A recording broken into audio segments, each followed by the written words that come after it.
Hey, everybody. Is your team working hard but on the wrong stuff? Josh Seiden is a leader in customer centric strategy, and he's going to share how to avoid the common trap of top down must do lists that miss the mark. Instead, he drives into OKRs. And if you don't know what that is, that's objectives and key result framework, which is a practical approach to aligning team efforts with what customers actually need. Josh explains how OKRs create clarity, empower a team to prioritize, and help leaders to measure success through real customer impact. So, if you want to lift your focus on what truly matters, this episode of Profit with a Plan will help show you how to do it.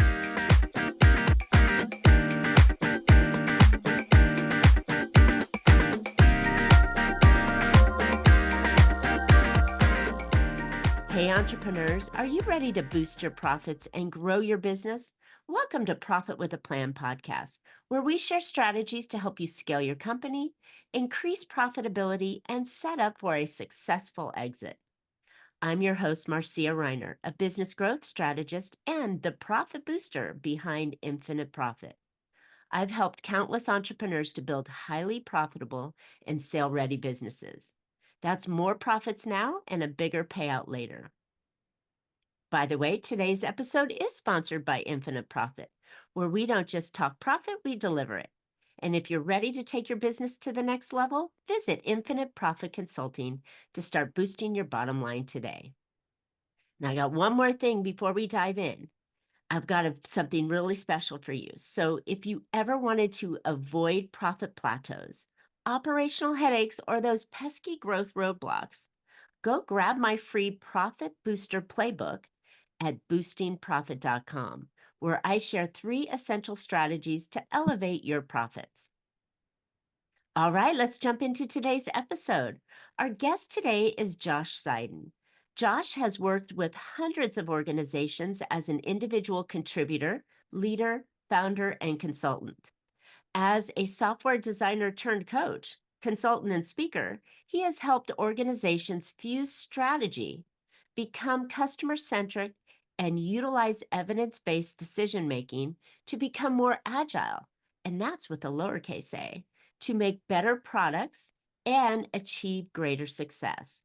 Along with his co-author, Jeff Gothelf, he's written 2 previous books. Their new book, which is called Who Does What by How Much? A Practical Guide to Customer-Centric OKRs, is available now, and it's out at okr-book.com. All right, Josh, welcome to Profit with a Plan podcast. Thanks for joining me today. Yeah, thanks for inviting me. It's great to be here. Absolutely. Okay, so this is really juicy subject that I know a lot of people struggle with, but they don't actually face head on. They just kind of push it to the side, and their answer is always, well, if we just do one more thing or make one more call or just crack down harder on the team, we'll get more done, which always seems to be a problem of more instead of the right stuff. So I think this is going to be a really super topic for us to discuss today. But before we get started, in the intro, you mentioned you were a software designer, turned to business consultant. How did that happen? Yeah, it's you know, I've always been interested in making great products. How do you make great products? And at the start of my career, I thought, well, I found the answer. It's design. Mm. All you need to do is design great stuff. And they'll come, right? And yeah, and it would be that easy. It solves the problem. And what I realized was no, that was not enough because you could have a great design and then it might not get built correctly, Mm. right? So the designers, now the problem is how do designers and the people who are writing the software, how do they collaborate together? And I thought that was the key, just getting people, those two roles collaborating. And then, the more I sort of started to see the problem, the more I realized that it was really about how do you get the entire organization aligned and collaborating, both on a kind of a day-to-day basis And in a kind of a in the bigger picture, how do you figure out the right strategy for the whole organization to pursue, and how do you get people lined up around it? And so as that question grew, my work changed too, from working as a designer, working with designers, working with product teams, working with larger organizations, and it has sort of evolved from there. Well, I can imagine all those team members that are working on a certain phase or a certain code or a certain image or a part of the process doing something over here and not seeing the big picture and aligning with everything else. So I love the idea that you've evolved with the project and turned into something much bigger out of it. So one of the questions I have that is just, I've been in business for just a few years, 25 some odd years, and I have never heard the acronym OKR. So am I unusual not to have known what that acronym stood for? No, I don't think so. I think that, it's something that I think is it came out of the technology world. And so I think even in the technology world, not everybody knows what it means, but it has some following in the tech world. And it's just starting, I think, to get some legs under it in the sort of the more general business world. But it's a little bit of it can be a kind of a geeky framework. We like that in the tech world. And, Especially in designing and building things, right? exactly. We like that kind of complexity. And so um, together with my colleague Jeff, we really thought there was an opportunity to simplify Mm, and kind of make this applicable really to I believe it's applicable to any organization, whether you're a absolutely. three-person startup, whether you're a nonprofit organization, where you're, 10 people working in a business that is just whatever the opposite of tech is, right? Like I really think that it's a framework that works for everybody. And so I'm excited to try to bring it out to broader population. I love it. I love it. So, I prior to leaving the financial services world, had lived in what I called acronym hell. Mm. So they literally had when I joined one of the large corporations that I worked for, they actually gave you a manual, or it was online, of all the acronyms that they used in alphabetical order, and there were hundreds of them. And you would sit in a meeting and you're like, Are you speaking a foreign language?" Until you knew exactly what it was. So I've always been just a little attuned to acronyms and what they meant. And when we go into OKRs, which attracted me, which are really objectives and key results, it seems like, oh, well, duh. Why? Of course, we should have this to motivate our team to move in the right direction and push that gigantic boulder up the hill, right? Which is Yeah. what we're all doing in business these days. You So, know, like go ahead. I was just going to say, like many good ideas, it's sort of immediately obvious why it's a good idea. But Yes. then the trick is, how do you get it done right? And Ah. so we can talk about both those things. Yes, I would love to. That's a perfect segue to the opportunity of going, how do you get people on board with this? And then once you get them on board, how do you get everybody moving in that same direction? So let's kind of start with, how do you get people on board with using this kind of framework? I would assume that your management is telling the people, I was gonna say the little people, but that sounded terrible. The little people to do the work, right? So it is kind of that top-down stuff. Well, you know what? I sort of have this image in my mind of how these things come into organizations. And what happens is, someone on the board or someone in the C-suite or someone in the corner office is, flying somewhere, I and they got an pick up, idea, right? yeah, right. They pick up a book in the airport bookshop, and they read it on the plane, and they get off the plane and they're so excited. They're like, this is amazing. We're going to do this tomorrow. Never And had that happen, never. And there is a really, really good book that is very persuasive that way about OKRs. One of the like most famous investors in Silicon Valley wrote a book called Measure What Matters, Mm. John Doerr. And it's a good book. I like it. I find it a pretty compelling argument. It's pretty light on the details as to how you do this stuff, Hmm. but it makes a pretty good case for doing this. And so objectives and key results for the listeners who may not know, objective is your kind of big goal, right? What are you trying to do? What's a vision of success? The Cleveland Clinic, who uses objectives and key results, might set an objective like the best place in the world to receive healthcare, Mm. right?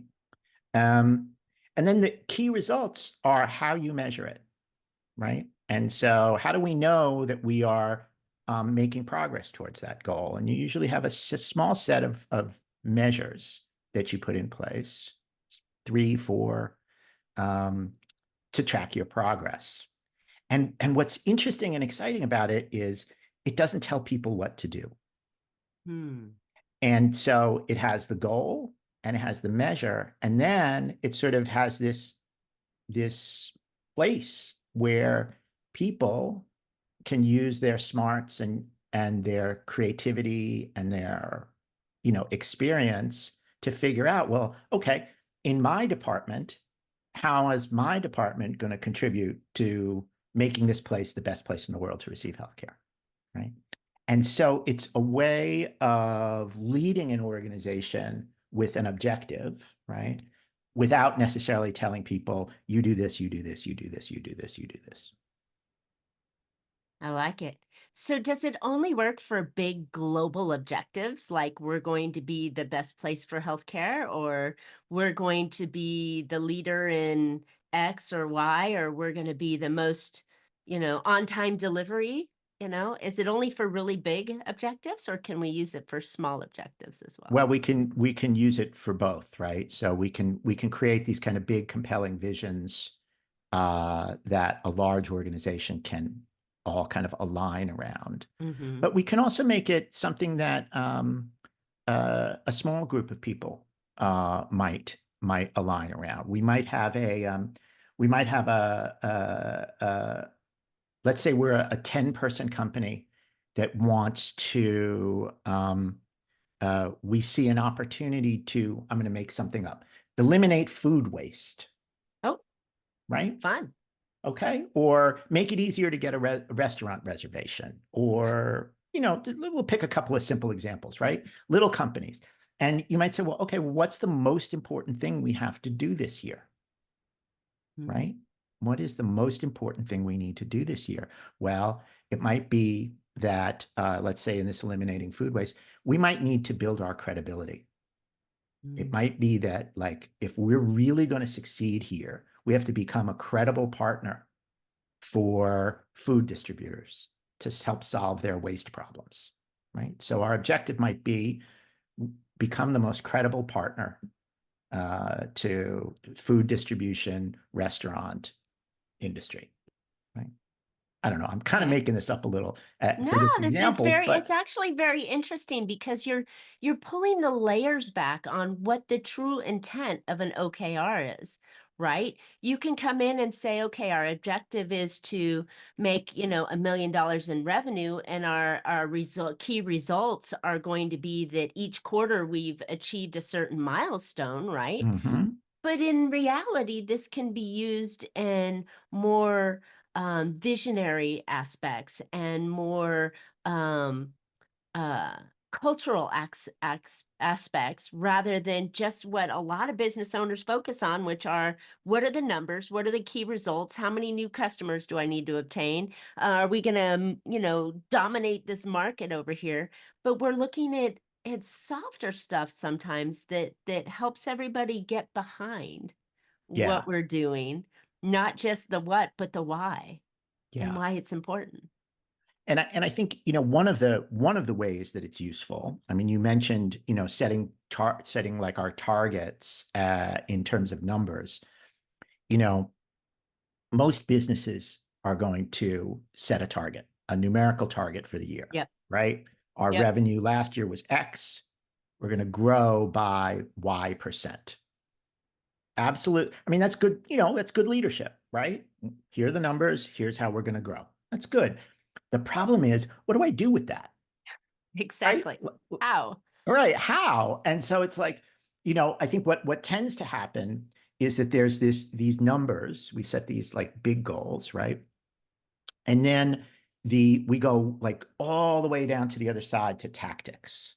Oh, we're going to grow by X%. We better make a new website.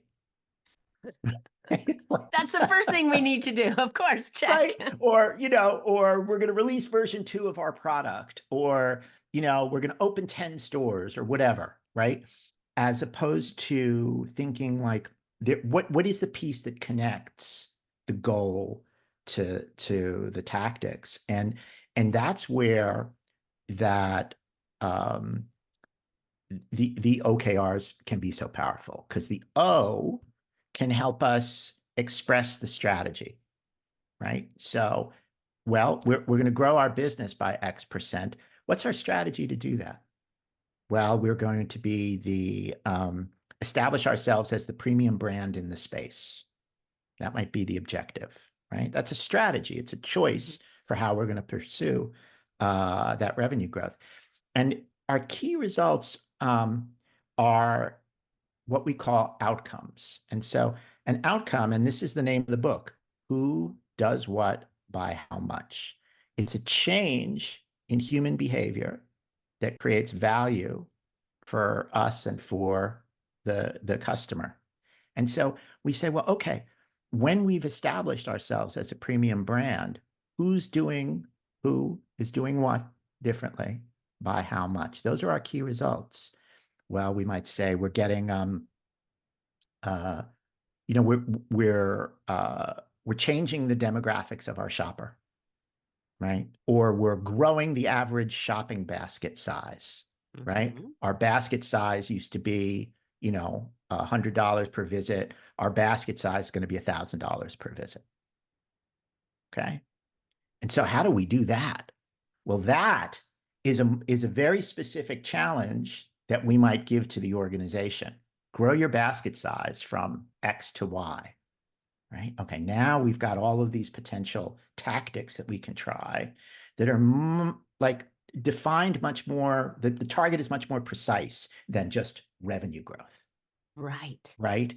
And which is fantastic for business planning, because it's giving more meat on the bone. And also, I think what I'm hearing out of this is it's aligning the employees or the team members to use their own skills to come up with some great ideas of, well, I think to increase our basket size, we should go put a new website out, or we should release product 2.0, as you suggested. But I think when we're dealing with team members and to get them on board, they want to feel like they've contributed. right. Right. Yeah. And I love this model or framework because it allows that. It's and what's interesting, I think, about it is it starts to then say, well, okay, if I'm in the marketing department and we're building a premium brand, well, I know something about that because I'm a marketer and I know the difference between, premium and, some other kind of brand, right? And if I'm in the merchandising department, well, I'm going to have to present this differently. If I'm a buyer, well, I'm going to be buying different kinds of merchandise, right? Whatever that is, it gives a kind of a strategic guidance, but as you say, it also unlocks that creativity. Yeah, I love it. There is one more piece though, Yeah. which is, right, when we manage by to-do lists, when the boss says, well, you do this and you do this and you do this and you do this, everybody does it and we know when we're done. But we don't know if any of that worked. And that goes back to the opening, which is people are working hard, but are they working on the right stuff? Right.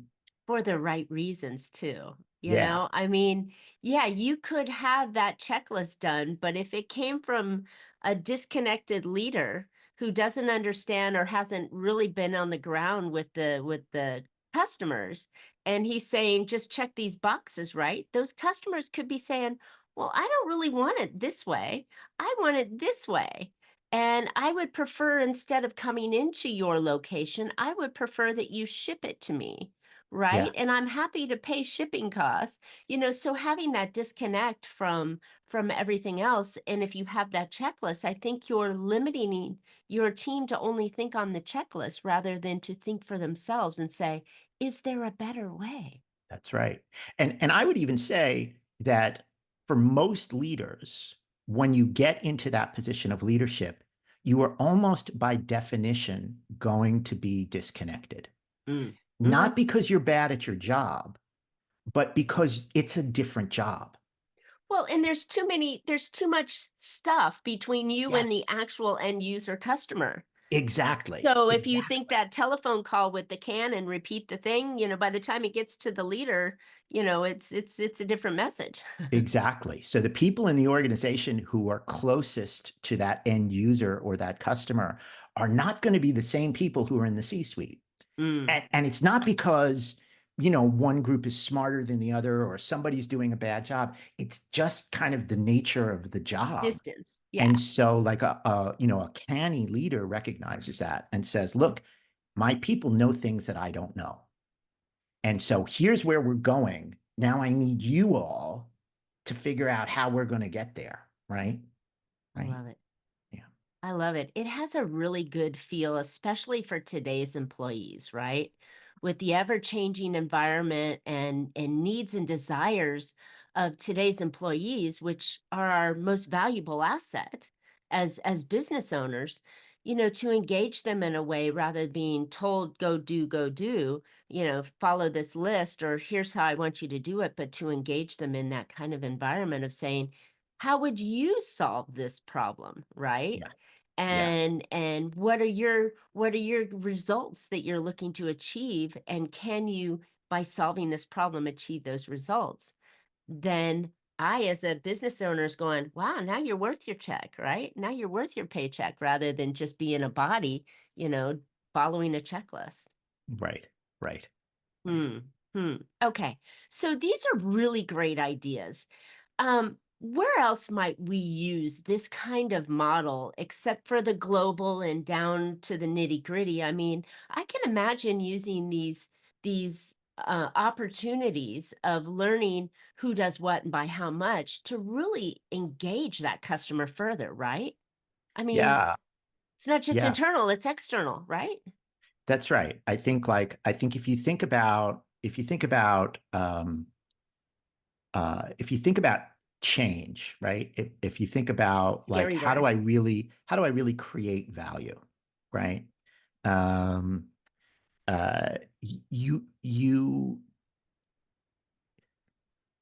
you can, so if you think about, like, for example, um, I have so many ideas coming into my head for examples. I want to I get the know, this right is great. I one. love it. I can see all the little puffs of smoke coming out of your ears because you've got so much. I've asked great questions that have gotten you to really think. So kudos, backpack, Marcia, for coming in with some great ideas. But yeah, that's the creative nature of a designer and so on. It's like you've got these great ideas. So I love that I've challenged you in ways. So now that One, I've made you lose your train of thought, what's the first thing that comes to mind when we think of being outside the company as well as inside? So the interesting thing about this question, who does what by how much, is that we can all use that question we can use it in our personal lives and we can use it in our work life. And we can think about, a lot of times in a company, some of us actually work with customers and end users, Mhm, but some of us don't, mhm. right? Some of us never get to see the person who pulls their wallet out or presses the buy button or whatever it is. So how do we think about that customer, right? Mhm. Um, the opportunity here is that we all work with colleagues. We have customers who might be working in the next cube, right? Ah, Or down in the next office, right? So if I'm an HR manager, right? I've got customers who are the people who work in the company who want to understand their vacation policy or want to understand their health benefits. Those people are my customers, Mm. right? How can I get them to use their health benefits more fully, right? Right. It's not just a question of providing health benefits, right? It's the fact that there are health benefits. Okay, I guess that's a good thing. But if no one can use them, Then it's a then they're waste of not money. actually offering any value, right? We get value when we use these things. Hmm. And so thinking about like, okay, the service that I provide to someone else in my company or to someone outside of the company, how can I make it easier for them to get value? What are they trying to do? How do I understand what they're trying to do? How can I make it easier for them to do it in a way that creates value for them and creates value for us, right? And so I think that question, who does what, that who is the, like, that's the first question is for me, who's my customer, you know? Mm. And then what is that valuable thing, right? And then that leads with the OKRs, right? So you're coming in with that clear objective of, as an HR director, I want my clients, the employees, to use the health benefits that we've worked so hard to obtain. And the value is the employee feels like they're getting more from the company, they're feeling better about themselves, they're staying healthy, they show up and do their work on time without calling out. I mean, the Exactly. values could exponentially go, and if you use that formula, Yeah. it makes total sense. Your objective could be something like the best place in the world to work, right? Mm, And the KRs could be, uh, you know, um, uh, fewer sick days. People take fewer sick days. People do take all their vacation days because we want our mm. people to use their vacation. People recommend us. People refer candidates to work here, right?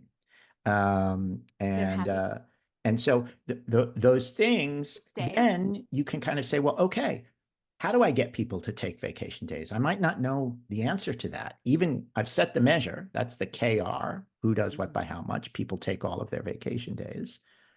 I don't know how to get them to do that. And then the next step here is that I have this opportunity to take a kind of an experimental approach to my work. Mm. And there's sort of a humility in that. I'm not exactly sure what the right tactic is here, but maybe we can try this and see if that works. And if it didn't, well, we'll try something else next year and we'll try something else, you know, until we figure it out and we can kind of codify what works. I love it. I love it. Yeah. So frameworks. I mean, whether it's how you make the widget, how you sell the widget, how you align the team to achieve the goals, how you make objectives happen, right? It's all done through frameworks. And I love the fact that if it's documentable, right? And you've got a clear process of what you're using and what's worked, and you allow your team members to experiment with it to get it to work and improve even better. I mean, these are all fantastic tools for Yeah. any business, like you said, whether it's, uh, uh, 5 or 10 people in a company, or 5 or 10 hundred people in a company, that are doing things to put it together. And I think this is what helps the value of a company, because I'm always looking at what are the strategies and tactics so I can eventually sell, because that's the end goal for my help and my customers, is giving them something that they can sell later on whenever that happens. But these frameworks are so essential, that One of that the they things build the that we structure and the walls and the floors of your company. That's right. One of the things that we say and in the book is that every company that I've ever worked with sincerely wants to get better, right? Everybody wants to improve the company, but better is different for every company, Mm. right? Is it that we're more aligned, or we're more strategic, or we're more efficient, or what we're more collaborative? What does better We're look like? safer. Yeah, or We deliver safer. on time. Yeah. We have zero returns. I mean, it could be 1,000 different ideas, right? Yeah. And so OKRs kind of give you I think one of the things that's important for companies that want to try OKRs is to say, well, okay, how is this going to help us be better? Mm. How is this going to help us be a better company? And then, oh, um, sorry, there's a lot of noise outside. It's Brooklyn. Um, so so OKRs kind of give us a way to think about getting better, and we use OKRs with part of OKRs is a regular series of meetings, right? So every quarter, every month, every probably 2 weeks, depends on the company, we check in on our progress. Mm. How are we doing, right? Are we making progress towards our key results? Yes, that's great. Let's keep going. No, why? What's in our way? What do we need to do to adjust? How do we hold ourselves? How do we have conversations about not just achieving our results, but also using this tool effectively? And so part of OKRs is this regular rhythm of sort of sitting down together and talking like, is this working? Why and why not? What might we need to adjust to get better over the next 2 week period, right? And so I think that kind of like that, you know, having that both the sort of a goal setting framework, but also a way of working framework, just the rhythm of meetings to where we hold ourselves accountable. Those two things are just very powerful and very flexible, but very powerful tools. And in necessity for achieving your goals, because how do you know that's part of the key results? Are we on point? Are we on Yeah, track? right. Have You don't we want to have we wait. veered off? Does this objective still stand true Yes, to the direction that we want to go in? You absolutely. know? So yeah, essential meetings, they can be quick. They don't have to be long drawn out, but yeah, it's super important for making sure we're on track. So Yeah. I love it. All right, Josh, we're coming down. We've got so much that we can talk about on this, and I know that your book is so juicy with all of this information. But where can listeners find out more about you and your book and the concept of OKRs and implementing them into your company for success? So if you're interested in the book is available. The website is okr-book.com, okr-book.com. Um, and that's the best place to start. You'll find links there to me, and you can learn more about me there too. Yeah, that's where I would start. okr-book.com. Perfect. And I understand you have a kit inside there too. As you go down through the page, there's some workbooks and things that you can do to help improve your opportunities, right? That's right. If you've already sort of started your OKR journey and you've hit some bumps in the road because bumps are inevitable, They you certainly might are. be I laugh interested. when you said that. You might be interested in we have a free, what we call OKR repair kit. Okay. And so if you scroll down the page at okr-book.com, you'll find the absolutely free. It's a short email course. It's kind of great. My co-author put it together, and I think it's really fantastic. And that's the OKR repair kit. Great. And what value that is, because, as you mentioned in your meetings, we want to make sure we're staying here, right? Because it's going to be, I always kind of imagine a journey being like a sailboat, right? I don't sail, but the concept is you go one direction and then you switch and you go the other direction. There's never a straight line. You're always moving back and forth to catch the wind and to do the stuff that you need to do. Same thing, and this repair kit, I think, would help keep you online, right? And get you back into where you needed to go and fix things that maybe have fallen to the side along the way, right? That's right. There's no silver bullets. There are some good tools, but good tools can be hard to use, and so we all need a little support. Exactly. That's fantastic. All right, great. Well, listeners, thanks for tuning in today. I hope you've picked up some valuable insight and some actionable ideas that you can put into your business to make your business more profitable. And I know using a framework to help get the team aligned on that customer-centric journey and thinking about what objective do you want each team to do? Is that objective working as the goal for the company? And trying to make yourself better is a great way to align everybody to move forward and push that boulder up the hill. So I love it. I would encourage you to go check out Josh's book at okr-book.com to get his information. And while you're at it, looking for ideas and ways to take your business to the next level, make sure you grab my free Profit Booster Playbook at boostingprofit.com, where I break down the steps to drive profits, streamline your operations, and prepare your business for future growth. Don't forget to subscribe to Profit with a Plan. You don't want to miss future shows, and you can always find us on all of your favorite podcast platforms. And we're looking forward to more great profitable information on next week's show. So until then, make your plans and profit with them. Thanks so much, Josh. Thank you.